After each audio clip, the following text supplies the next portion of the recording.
How's that grab you?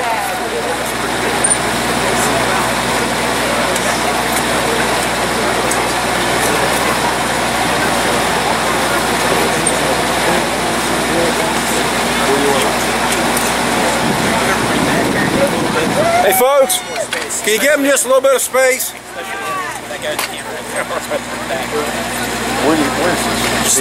We're going to be like right here. So.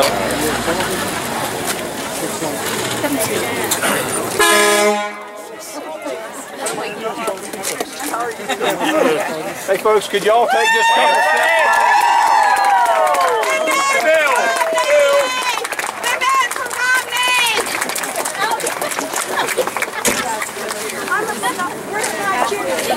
You're taking us off. Okay. All right. Welcome to Marietta, everybody. I want to welcome Tagg Romney with us, who's here today.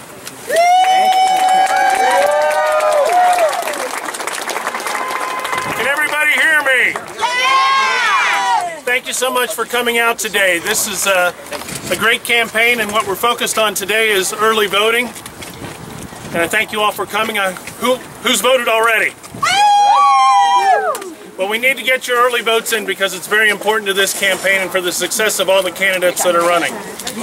And because of logistics, we don't have a lot of time. I'll just say that I welcome your vote, and I'd like to introduce Congressman Bill Johnson. Hey, we've been all up and down the 6th District today and even some places beyond. This is the largest crowd we've had, so give yourself a round. This is why so many good things are happening right here in Washington County. Like Andy said, the emphasis today is on early voting. It's really important that you early vote. 2 reasons. Why? One, who knows what's going to happen on Election Day? That's right. You could be sick, you might be on vacation and not be able to get back.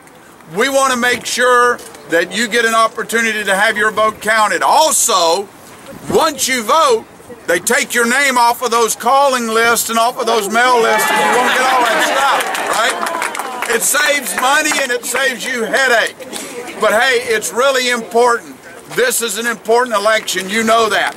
One of the key things that we've got to do is take back the Senate. So let me introduce to you our newest senator coming in, Josh Mandel.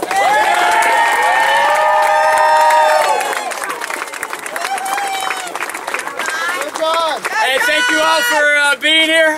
You guys ready to change Washington?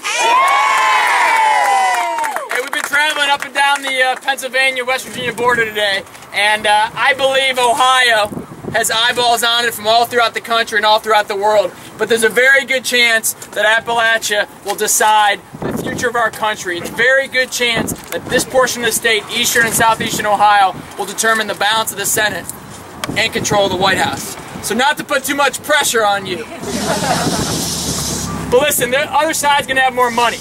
Where we're going to win this thing is talking eyeball to eyeball. That's right. With friends at the water cooler during work, after your church services, at your kids' soccer games, at your family barbecues, You got it! what have you. I got to take you around the state with me. Come over here, come over here, come here. Congratulations for Romney and Mandel! And Thompson.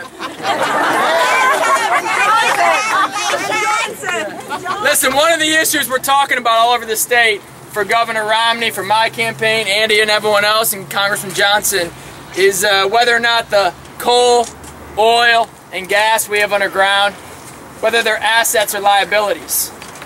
The Barack Obamas of the world, the Sherrod Browns of the world, the Charlie Wilsons of the world, they're trying to convince the American people that somehow these natural resources are liabilities. Ladies and gentlemen, we understand that the coal, oil, and gas we have are assets. And for the national security and economic strength of America, we're going to mine all the coal and drill all the oil and gas we can. Listen, it's about jobs. Yes. But it's also about national security. Absolutely. And as a Marine Corps vet who did a couple tours in Iraq, I can tell you we don't want to be depending on countries in the Middle East for our energy. We don't want to be depending on countries like Egypt, where our embassy is overrun, our flag is brought down and destroyed, and their government is being run by a guy from a terrorist organization. That's right. The Muslim Brotherhood isn't a government organization, it's a terrorist organization. That's right. Libya, where our embassy is overrun. That's right. Our ambassador killed, Navy SEALs killed. Disgrace. Iran, where Ahmadinejad was funding roadside bombs against American troops in Iraq. Saudi Arabia, where the Grand Mufti makes a statement that all churches in the region shall be destroyed. Yeah. We could depend on countries like that. Or we could depend on counties like Washington County, Ohio, Meigs County, Ohio, Belmont County, Ohio. The list goes on and on and on. That's right. Ladies and gentlemen, at the presidential level, there's two candidates. One of them gets it, one of them doesn't. That's right. Barack Obama thinks those natural resources are liabilities. He's killing coal jobs. He's killing jobs in oil and gas. That's right. Governor Romney, he understands that coal equals jobs. That's right. He understands oil and gas equals jobs. And I can tell you when he goes to Washington, he's going to do everything he can to help us maximize those natural resources for jobs right here in Eastern Ohio. That's right.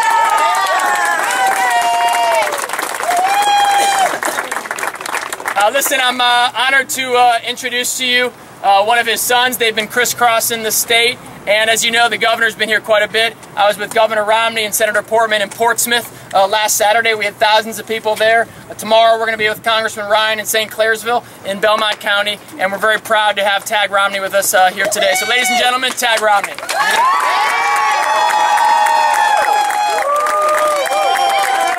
Thank you very much. Well, it's an honor to be here with you today. I was in Wisconsin yesterday. I understand my brothers have been crisscrossing Ohio. I get to come here today. I should just by way of introduction, my name, people ask me all the time, is Tagg Romney your real name? Unfortunately, it is.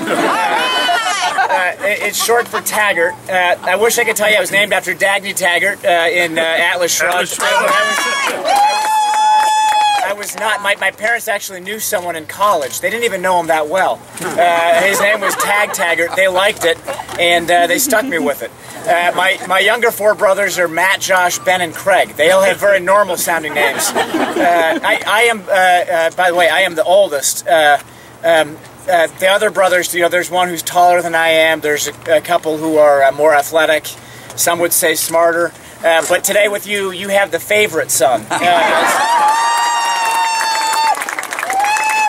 Just don't tell them I told you that. That's right. By the way, I also have 5 sons of my own. Thank you. I did do one thing my dad did not do, though, and that is I had a daughter, too. And so six kids. When I went to my wife, by the way, my youngest boys are 5-month-old twins, David and William, and people always ask me, how are the twins doing at home? The twins are doing great. It's mom and dad who are struggling to get some sleep. But it's funny. I went to the campaign a few months ago and said, for the last couple months of the campaign, I'm happy to do whatever you need me to do. And I expected that they say, well, we'll put you on the road a day or two a week and have you go speak to some people. But they came back with a proposed schedule. They had me on the road 6 or 7 days a week. As I looked at that schedule, I thought, oh, my wife's going to kill me. And so I took the schedule to my wife and I said, what do you think, Jen? Are you okay with me doing this? And she paused for a few moments. She looked at the schedule again. She read through all the lists. For those of you who have had young babies, you'll know if you have 2 of them at home, it's not a good time to send your husband away for 3 months. And but she looked back up and she said, you know what, Tagg, there's nothing you can do more important for the future of our kids and our country than getting your dad elected.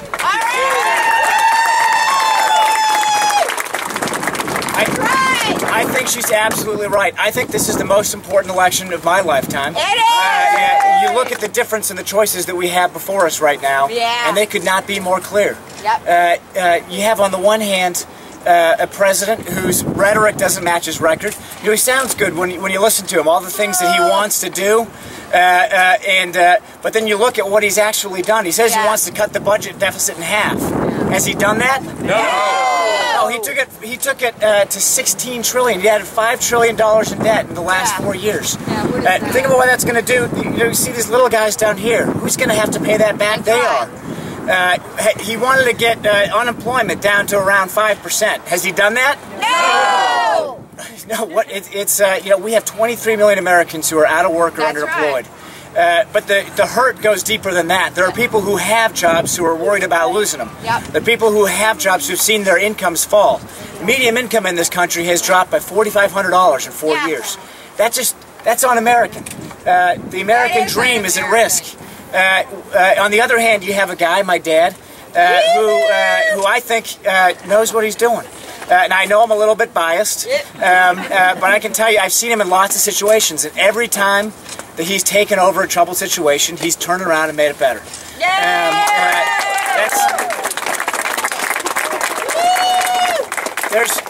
There's two reasons as I've gone everywhere, I've told people there's two reasons to vote for my dad. The first is he's really smart and qualified. He knows what he's doing. Whether it was 25 years in business, whether it was running the Olympics or turning around the state of Massachusetts. Like, people ask me all the time, how does a Republican win in Massachusetts? I think there's more of us here today than there are Republicans in my home state. And the reason he won was the $3 billion budget deficit. And you know what the Democrat solution was? Did anyone want to guess? What were the Democrats saying? Raise taxes. Raise taxes. You guys are smart. And spend. And spend, yeah. And so my dad's solution was, well, you know what we got to do? We got to cut taxes and cut spending. And the Boston Globe said he didn't know how to do math. You can't cut taxes and cut the deficit at the same time. Well, you know what he did? He cut taxes, he cut spending,